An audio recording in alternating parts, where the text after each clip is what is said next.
Juan D'Arienzo.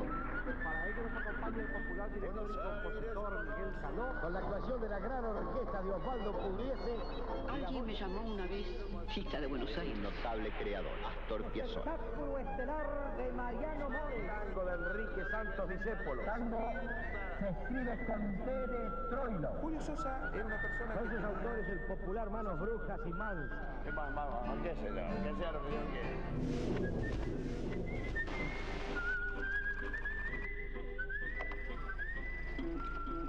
Los capos del tango. Hoy, Hugo del Carril.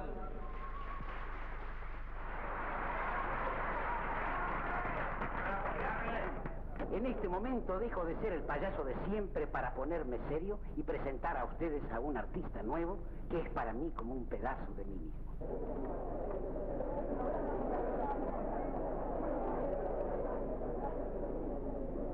Les pido pues que si vale me lo alienten y si no es ese su camino me lo desengañen, pero sin hacerlo sufrir mucho porque es mi hijo.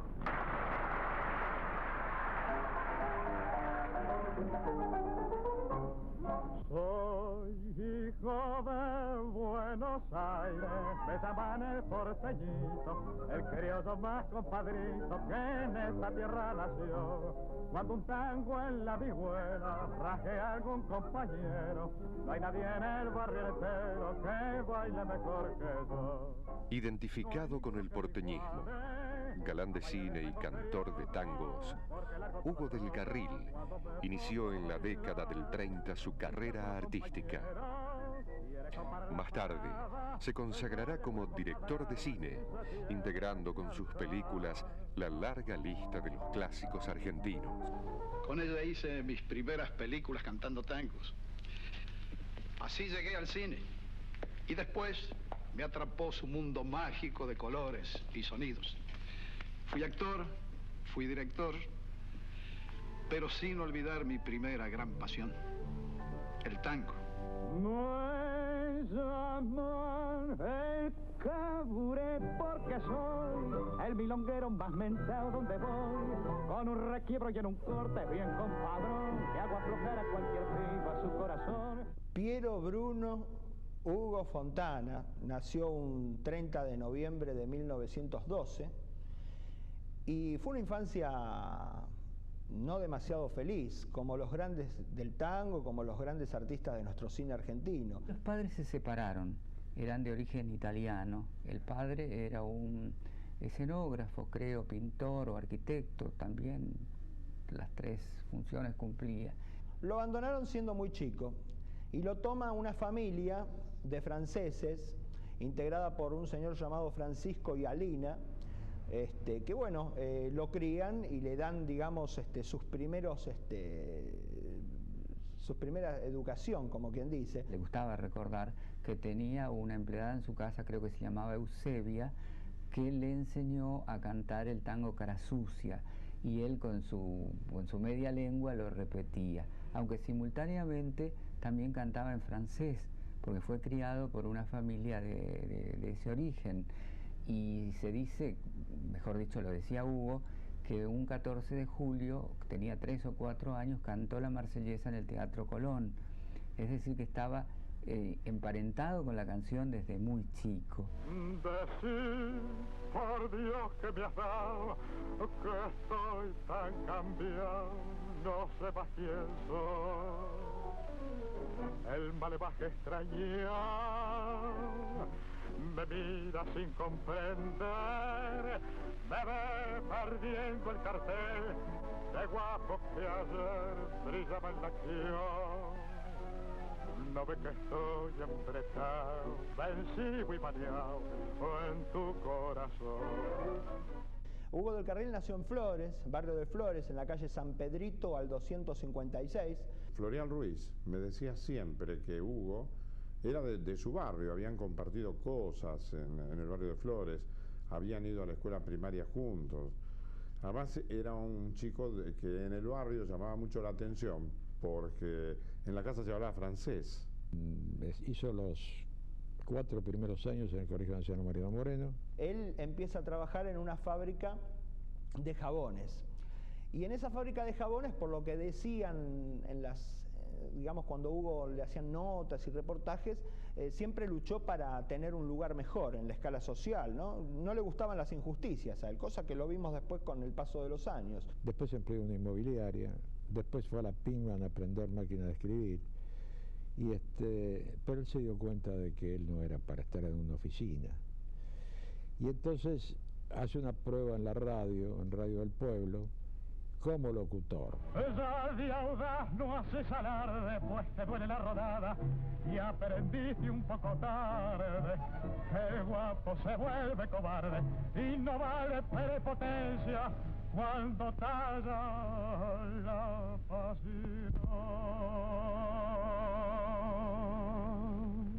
Yo tuve la suerte de conocerlo a Hugo del Carril cuando me lo presenta en el año 36, me lo presenta Ricardito Bernotti y me dice: Roberto, mira, te traigo este muchacho, dice, que va a compartir con vos la locución. No fue como cantante que debuta él debuta como locutor en la radio, bajo el nombre de Pierrot.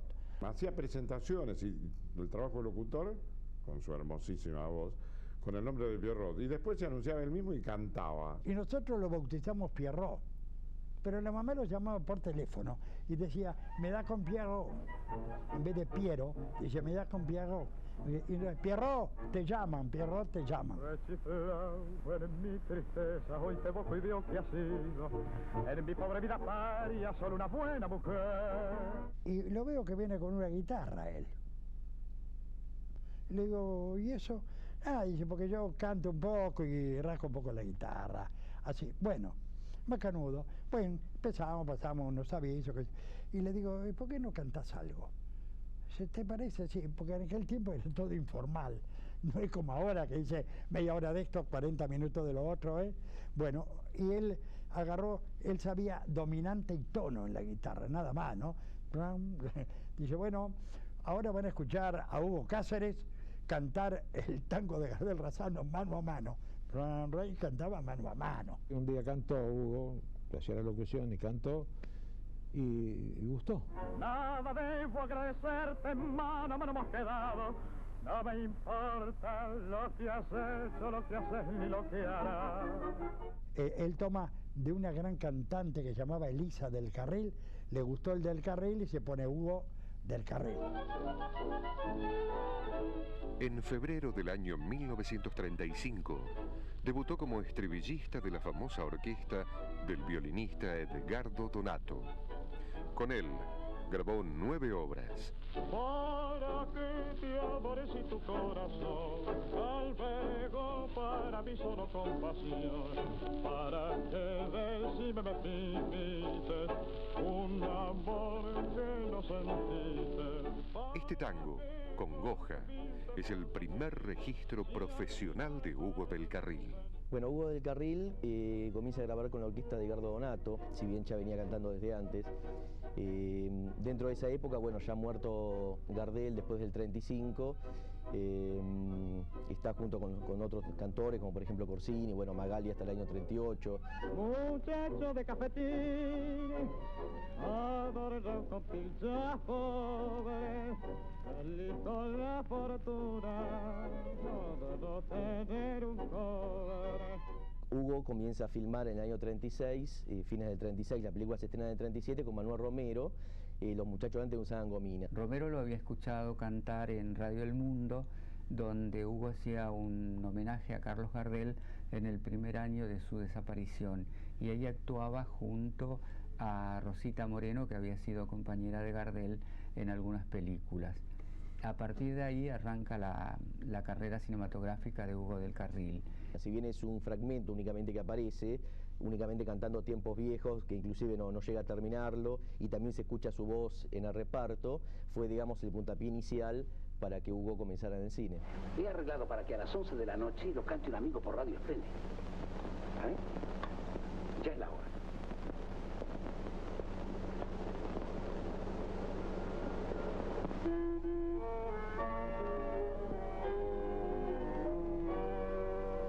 ¿Te acordás ser hermano, qué tiempos aquellos, eran otros hombres, más hombres los nuestros, no se conocían coco ni morfina, los muchachos de antes no usaban comida.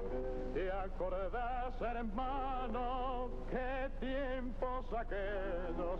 25 abriles que no volverán, 25 abriles volver a tenerlos, si cuando me acuerdo me pongo a llorar.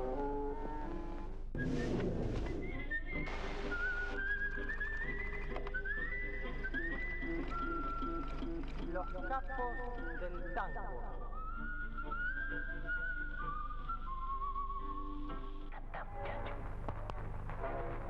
Buenos Aires, la reina del plata, Buenos Aires, mi tierra querida, escucha mi canción, que con ella va mi vida, en mis horas de fiebre y orgía, harto ya de placer y locura, yo pienso en ti, patria mía, para calmar mi amargura.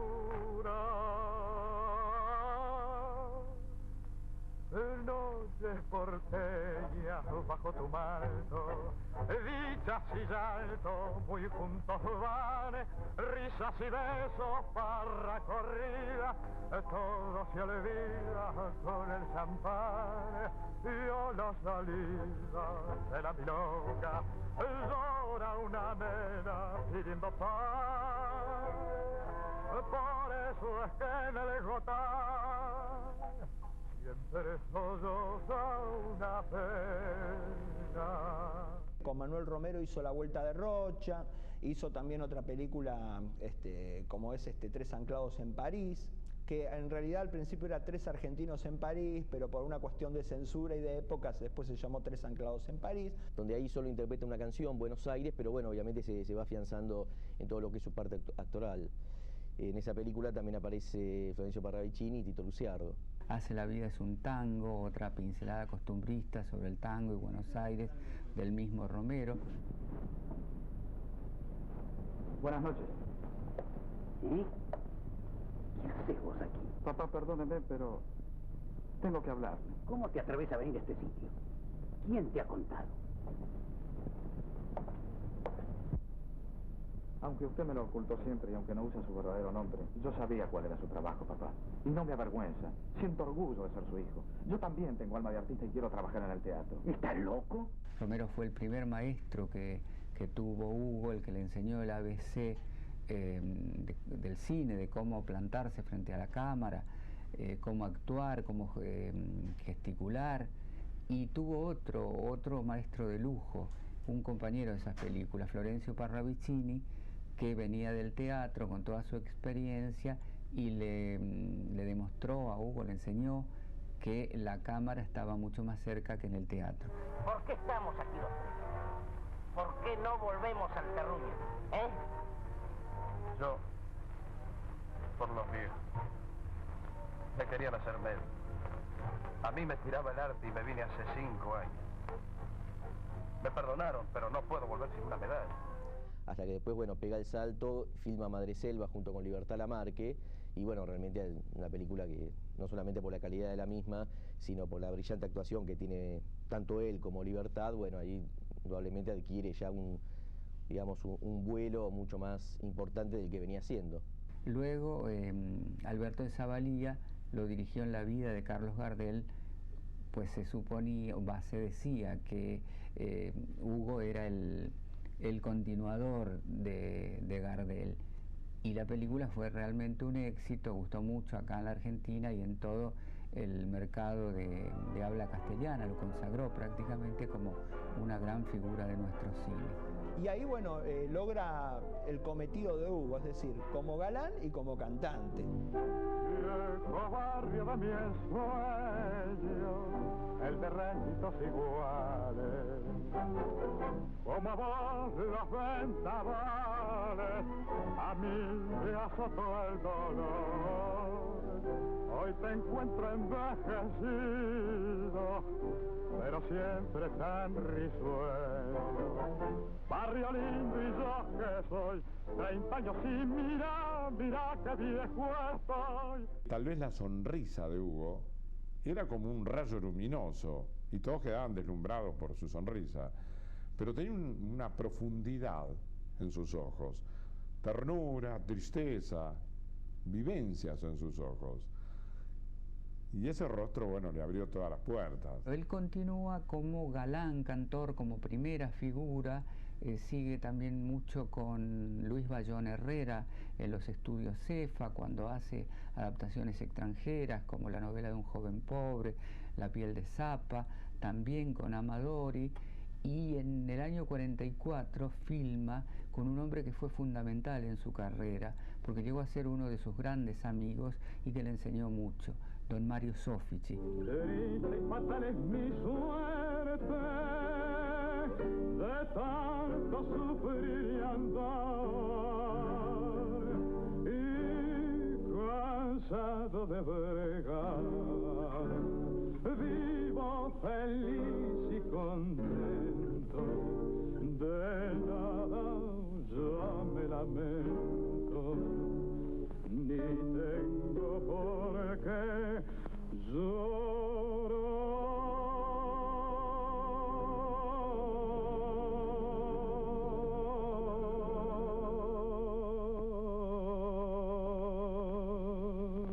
Hugo, que era muy perceptivo, muy intuitivo, miraba cómo lo dirigían esos directores que en esa época eran los más destacados, pero con Soffici aprendió mucho. He vivido mi vida. Qué suerte. No todos pueden decir lo mismo. ¿Por qué? Hay gente que tiene que vivir una vida que no le pertenece, de la que debe resignarse con lágrimas. ¿Lo dice por usted? Ajá.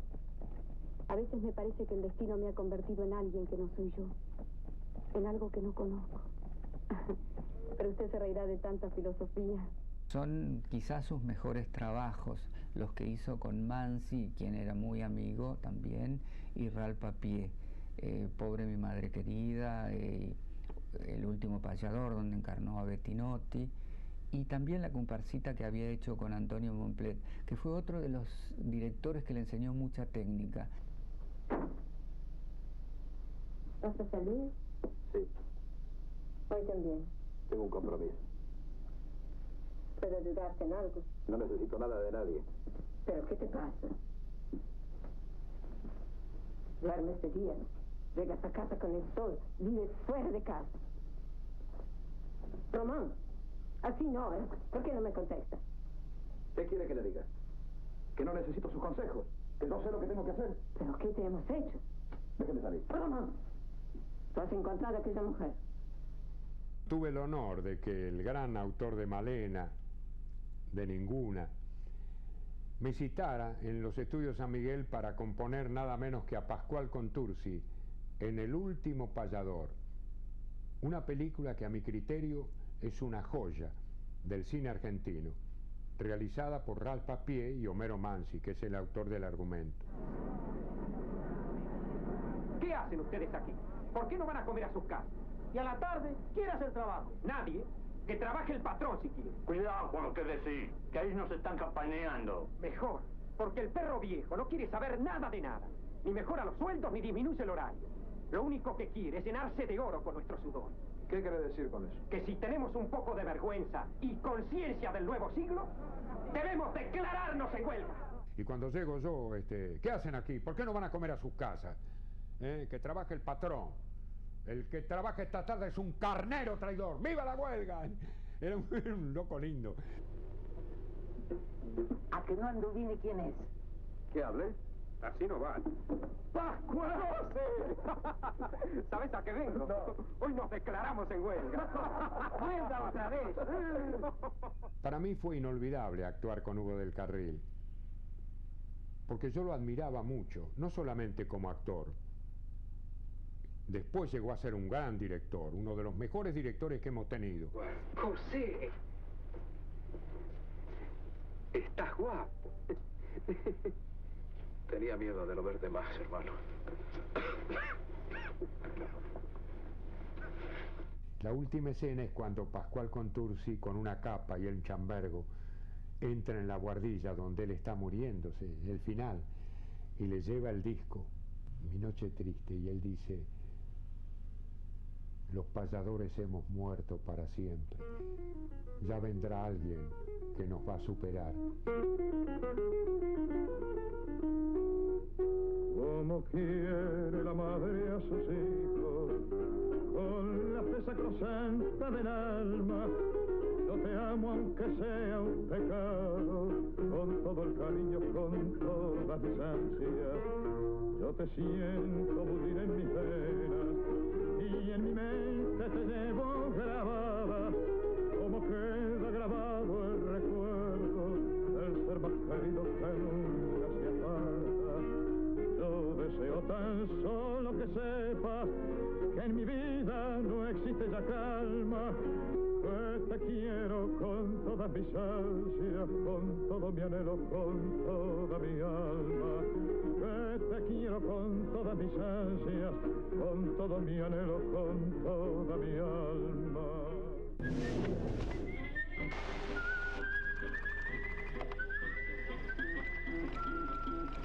Los capos del tango.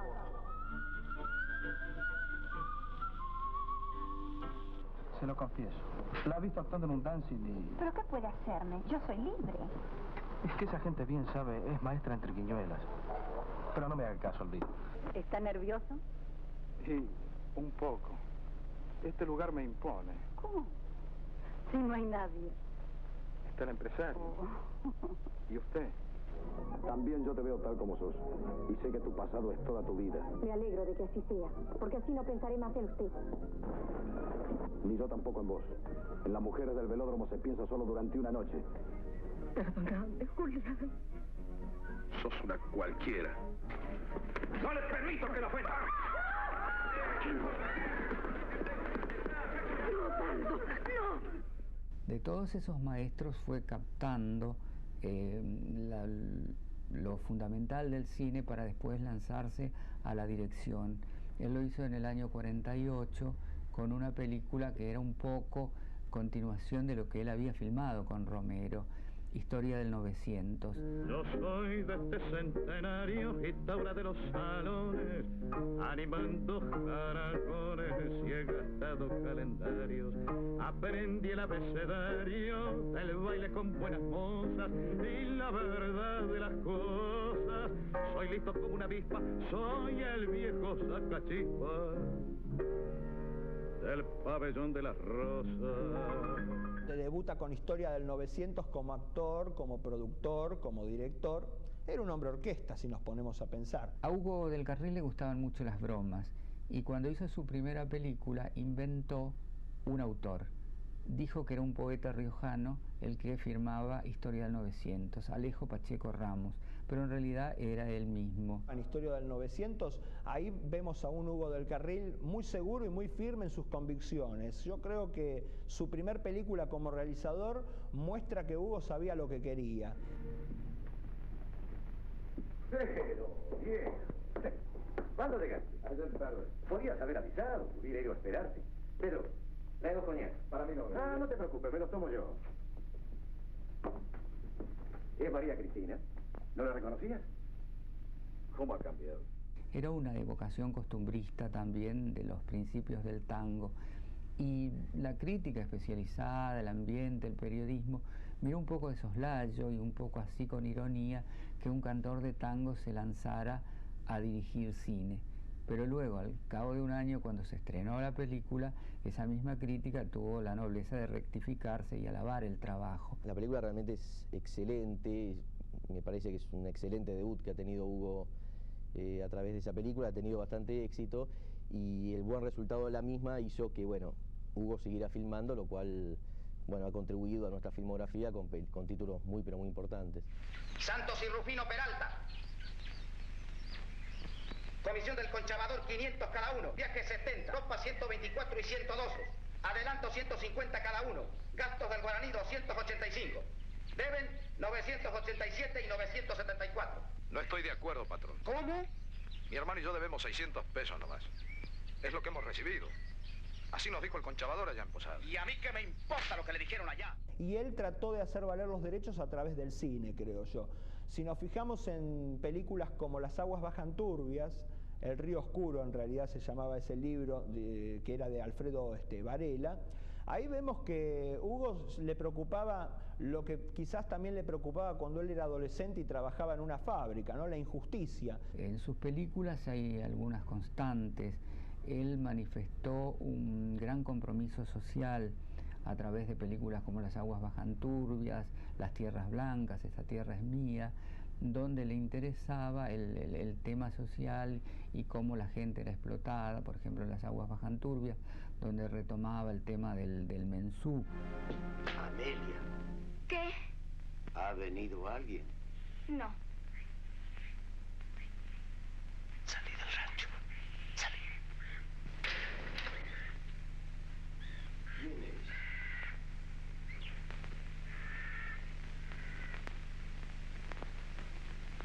¿Quién está ahí?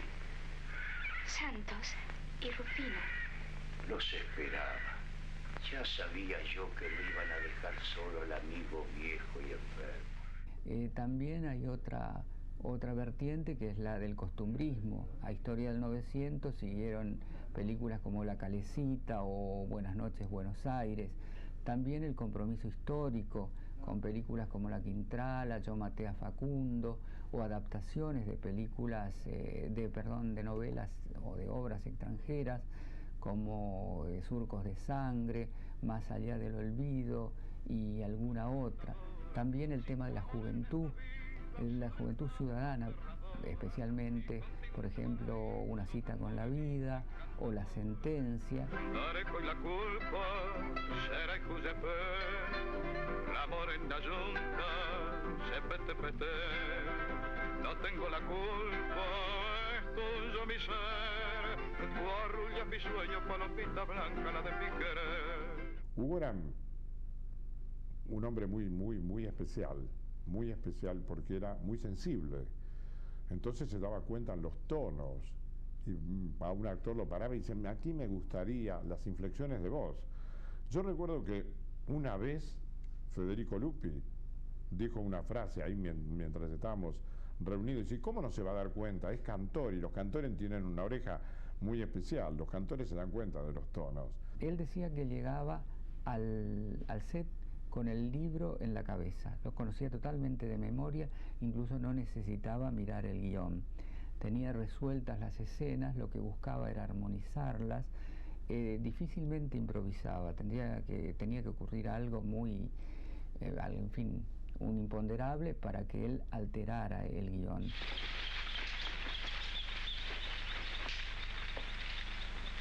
La pucha que sos linda.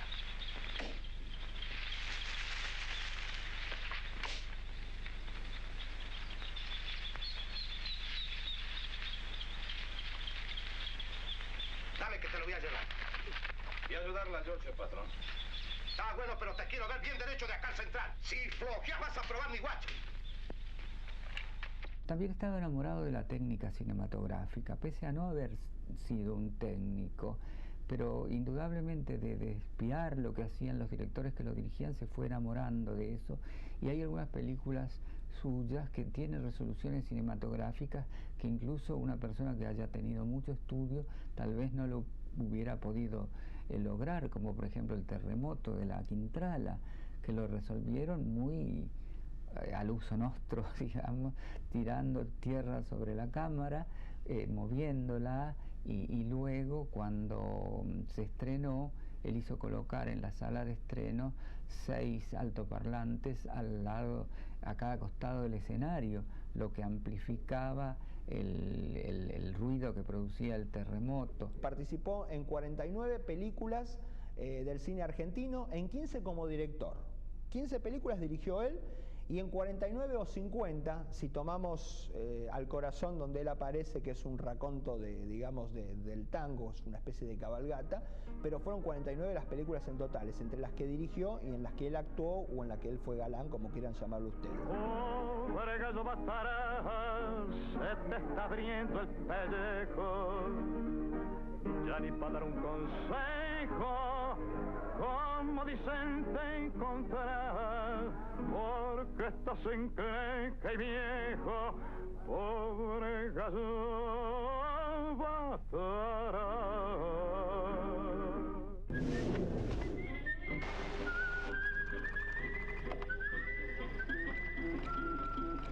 Los capos del tango.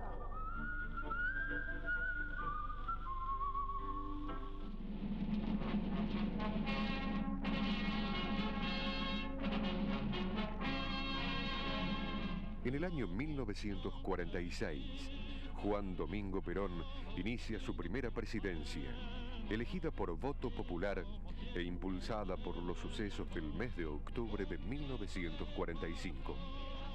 Durante esa etapa, muchos artistas, hombres de letras y de la cultura, adhirieron y apoyaron las ideas de Perón bajo la frase «La nueva Argentina». No fue una cuestión política, sino que existió un problema y él, a través de Eva Perón, a quien él conocía por sus actuaciones cinematográficas, ¿no? Por la cabalgata del circo, donde habían trabajado juntos, él llega a hablar con el general Perón. No en una posición de entrega, sino en una posición antagónica. Iba a reclamar algo, no sé, por un sindicato, no sé exactamente por qué. Y cuando se encuentra con Perón, que tenía una capacidad absoluta de convicción, lo acerca a Hugo del Carril. Él lo conoció a Perón y se enamoró de Perón. A él le encantó conocerlo a Perón, se hizo muy amigo de él y del modo de manejarse Perón para cautivar a las masas. Son los principios sociales que Perón ha establecido, el pueblo entero está unido, linita de corazón. Hugo del Carril grabó a fines de los años 40 la marcha Los Muchachos Peronistas, que se convirtió en un emblema del partido. Y el haber cantado la marcha generó muchos admiradores nuevos y detractores de viejos admiradores inclusive. Molestó a muchos. Por lo único que lo pudieron condenar fue por haber cantado la marcha peronista. La Revolución Libertadora lo castiga y lo lleva preso a las eras. Había cantado la marcha peronista. Nada más. Él era amigo de Perón. Todo lo demás, bueno, le gustaba las inquietudes que tenía Perón con el pueblo, eso sí le gustaba. Usted liquidó el instante de la miseria social, de la miseria social y el oprobio general del vendepatrias triunfante. Al caer Perón, en 1955, también cayó la prohibición sobre muchos artistas que lo habían apoyado. Allí comenzaron una larga serie de dificultades para Hugo del Carril, prohibiciones y detenciones carcelarias. Hugo vivía entonces con Ana María Lynch en la calle Cerrito y sorpresivamente un guardia marina toca el timbre en la casa y viene con un séquito de acompañantes. Le revolvieron toda la casa, hasta los sombreros, y se lo llevaron. Y se lo llevaron a las eras, estuvo incomunicado, y lo acusaron de haber cantado la marcha peronista, y lo único que podían acusarlo a Hugo, y de su amistad con Perón. Era jugarse por entero por una causa como era el peronismo, una causa que lo lleva a estar preso durante 2 meses. Fue terrible. Los únicos tipos que tuvimos acceso a él en aquel momento fue Roberto Rufino y yo, para poderlo visitar, por ¿cómo se llama? Una concesión que le hizo el almirante Rojas a Roberto Rufino. y pudimos verlo, porque estaba incomunicado. Y allá cantó la marcha peronista a todos los presos. Era terrible, pero le hicieron pasar las 1001. Todos los días venía el padre Iñaki de Aspiazú. Todos los días venía a confesarlo, porque parecía que lo querían fusilar. Recordemos que en ese interín, mientras él está preso en el año 1955, él estaba filmando una película que en ese interín se llamaba La Sombra. Luego, cuando sale de la cárcel en diciembre del 55, la puede terminar. La protagonista era Laura Hidalgo y la película se llama Más allá del olvido. Que no calle el canto, porque el silencio cobarde apaña la maldad que oprime. No saben los cantores de agachadas, no callarán jamás de frente al crimen. En los años 60, estando prohibido en la radio, el locutor Osvaldo Martín lo lleva nuevamente a los micrófonos con un ciclo en vivo. Hugo del Carril, por ejemplo, había hecho conmigo 3 meses y después lo extendimos a 3 meses más y después salimos en gira. Pero lo importante de todo esto, lo que nos costó muchísimo trabajo, es que era precisamente en el gobierno militar y él estaba prohibido. ¿Y cómo hacíamos colocar con un director militar, colocar a Hugo del Carril? Pero lo convencí. Hablé más de un mes, reuniones, hasta que lo convencí. Lo convencí para decirle que Hugo del Carril venía a cantar nada más, que no iba a hacer política, porque él era un hombre de una sola palabra. Y me decía, yo no te voy a comprometer, Osvaldo, simplemente yo vengo a cantar porque después de este ciclo que puedo hacer con vos, vamos a salir en gira por los barrios. Y así fue que fue un éxito rotundo.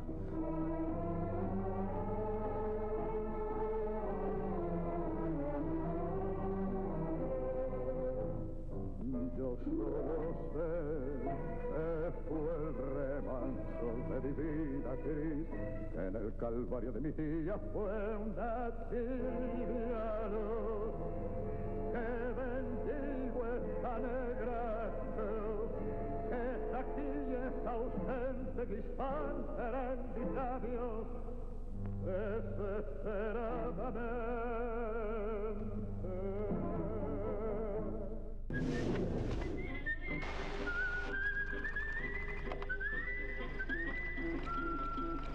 Los capos del tango.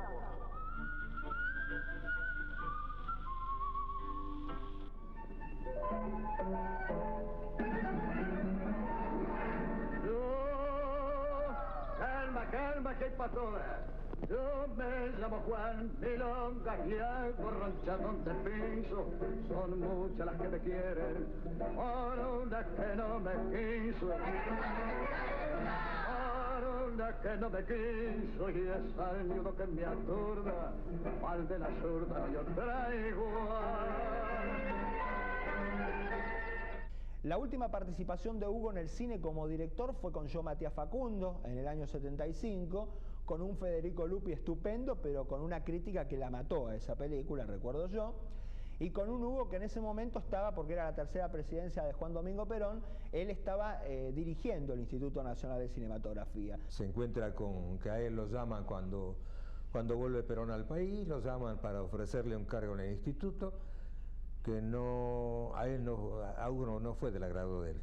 Se sintió tocado, se sintió muy molesto, que a los pocos días rechazó el lugar que le habían dado y no quiso saber más nada.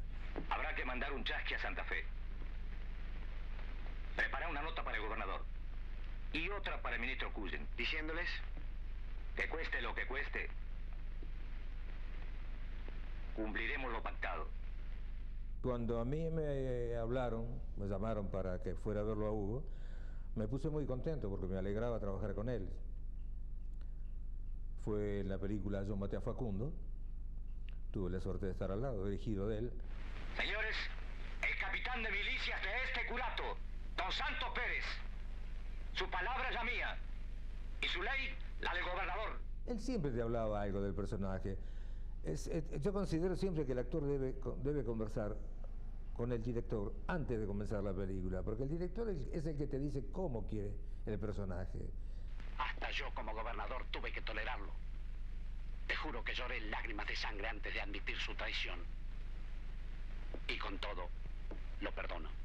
Alguien lo hubiera hecho. ¿Eh? Decime. Alguien lo hubiera hecho. Y yo no sé, don José. Yo cuando hago el diálogo con Federico Lupi, le digo, Federico, ayúdame porque este es tan cabrero que tengo un miedo de que me diga algo y me voy a enojar, me va a hacer poner mal. Y entonces, bueno, me dice, luz, cámara, sonido, empieza a filmar. Vos lo has visto, Santos. La guerra civil. Y luego vendrá otra. Y otra.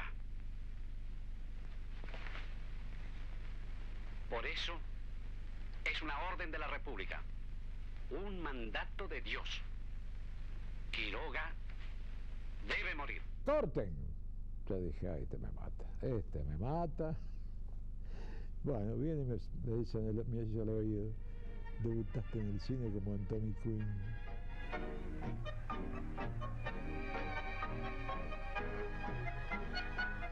Venía a bailar conmigo. Después, Ignacio, estoy atendiendo. Venía a bailar conmigo, te he dicho. ¿Cómo no vas a bailar conmigo? ¿Vas a bailar, zorra, cierto o no?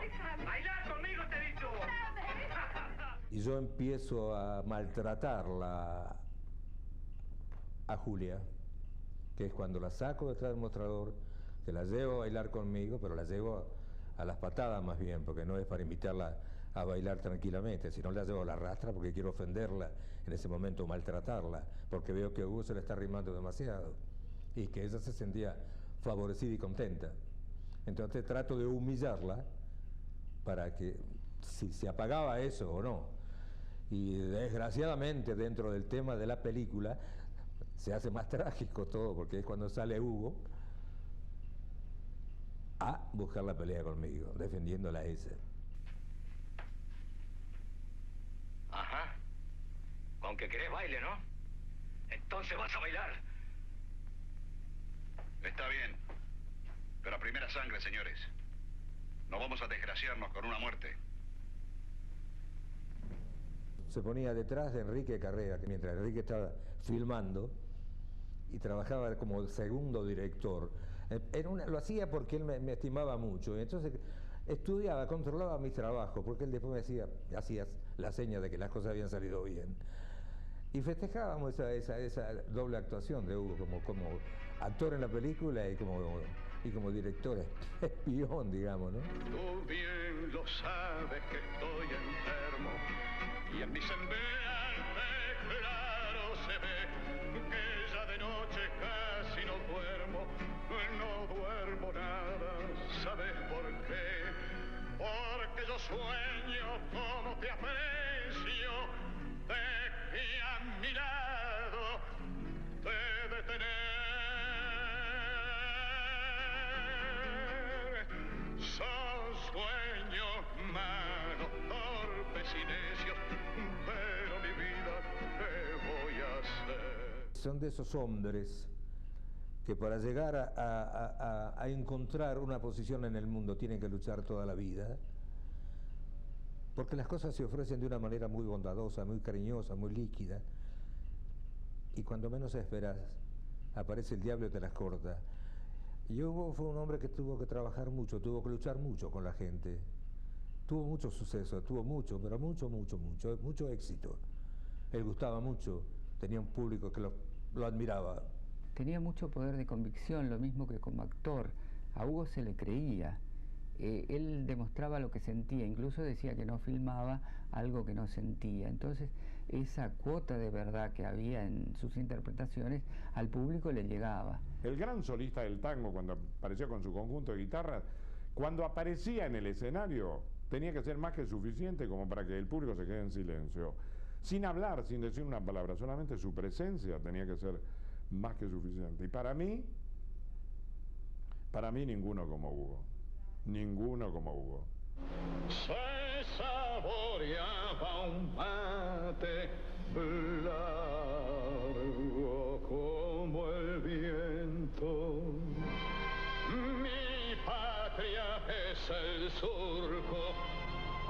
contando a Pedro. Recibió en sus últimos años varios premios, entre ellos el de Ciudadano Ilustre de la Ciudad de Buenos Aires. Poco tiempo después, murió aquí en esta ciudad el 13 de agosto de 1989. Y eso es todo, compañero. Una vida, nada más.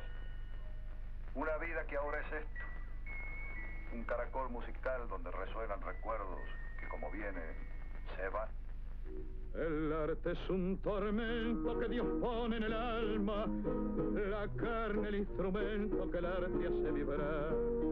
Y el sueño de un artista que es trágico suplicio, es hondo sacrificio que nadie ha de pagar. El público no sabe lo mucho que se implora, lo mucho que se llora en busca del laurel. El público no sabe las horas de amargura, las noches de tortura para cumplir con él. El alma de la gente no entiende que en un paso se juegan los payasos, la vida y el amor. Ni piensa que en el trance que estalla la sonrisa, el alma se hace trizas y sangra el corazón. Yo pido a los que tienen un corazón humano que sientan como hermanos y ayuden a sufrir, a los que abrigan sueños, a los que vuelcan cantos, a los que sufren tanto la pena de vivir. Aquí cayó vencida sobre esta misma arena una muchacha buena dejada sin razón. Yo exijo a las conciencias que la vieron caída, que en ovación sentida les pidan su perdón.